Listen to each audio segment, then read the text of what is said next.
Des élevages, des vignes, des arbres fruitiers. Plus loin, un village avec son bourg ancien et ses nouveaux lotissements. Peut-être même une ville qui chaque année s'étend. Ce territoire agricole est entretenu et exploité par des agriculteurs. Il est habité par une population variée. Certains travaillent en ville, d'autres sur place. Certains sont nés là, d'autres sont arrivés récemment. Il y a des écoles. La cour où jouent les enfants donne sur les champs. On y croise aussi des touristes, des chasseurs, des cyclistes. Chacun de ces habitants a sa vision de ce qu'est la campagne. Il fait bon vivre ici, et pourtant, il y a de l'électricité dans l'atmosphère. Une question délicate qui plane au-dessus des champs et des habitants. Ce nuage est une question dite socialement vive. Elle comporte des incertitudes et des risques, elle provoque le débat et la controverse. C'est une question complexe, médiatisée, qui mobilise et divise. C'est surtout une question pour laquelle il est vain de chercher une unique bonne réponse, car elle n'existe pas. En Occitanie, la question vive du moment, c'est celle des produits phytosanitaires et notamment aérosols. Un nuage têtu qui ne se dissipe pas. Et même si certains habitants ne le voient pas encore, cette question des phytosanitaires embarrasse beaucoup d'acteurs du territoire, qui ne peuvent ni l'oublier ni s'en emparer. Les services de l'État, DRAF, DREAL et ARS, tenus de faire appliquer les lois, mais éloignés du terrain. Les collectivités, les élus, au contact de tous, dont le pouvoir est limité par l'éclatement des responsabilités. Les agriculteurs, écartelés entre la nécessité de protéger leurs récoltes, les questions sur la santé et l'animosité des riverains. Les habitants inquiets pour leurs enfants qui veulent manger bio mais pas cher. Les militants associatifs qui réclament la sortie des pesticides en raison de leur impact. Les scientifiques tenus d'offrir des certitudes alors que le sujet est complexe et évolutif. Régulièrement, la question provoque des frictions et peu à peu, le nuage se charge d'électricité.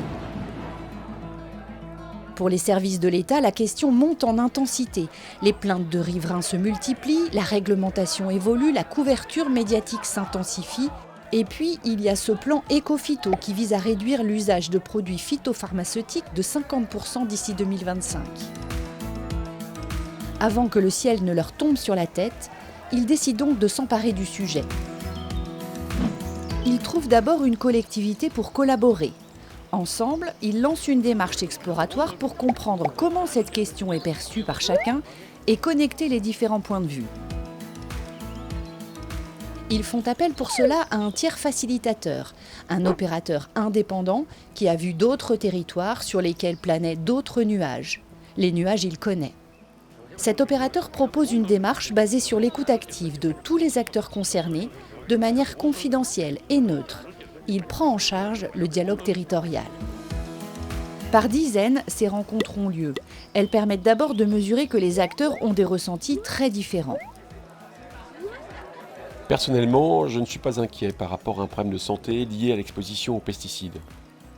L'exposition aux phyto, je suis le premier touché. Mon papa est mort d'une maladie neurodégénérative. Je m'inquiète pas tellement pour la santé humaine, mais je m'inquiète pour les insectes pollinisateurs. Ils partagent le sentiment qu'une prise de conscience est en cours. La parole recueillie permet aussi d'ancrer le sujet dans le vécu.